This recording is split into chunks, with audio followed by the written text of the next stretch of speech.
New details about last week's deadly shooting near CDC headquarters in Atlanta.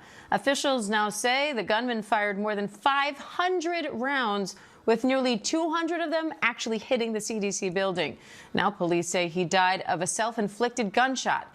ABC's Ike Ajachi has more on that. Ike, what's the latest here? 500 rounds. That's right. And, we're starting getting a better idea of the severity of this incident at the hands of 30-year-old Patrick Joseph White. Now, according to the Georgia Bureau of Investigation, they say that White fired over 500 rounds, 200 of which striking over 6 different CDC buildings. Now, we're also being told that the rounds fired by police did not hit the suspect.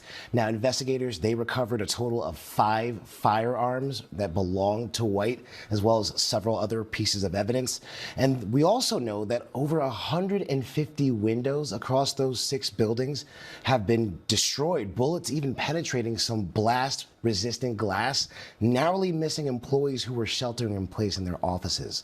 Now, we do know that no CDC staff or employees were injured. We do know that DeKalb County Police Officer David Rose was killed responding to this shooting. White was later found dead at that CVS from a self-inflicted gunshot wound, Diane.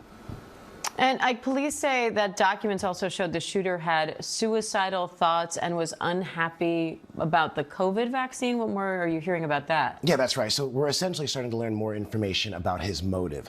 Now, first things first, we do know that his father was in contact with the police right after this shooting, and we know that from a 911 call that was obtained by our affiliate, WSB.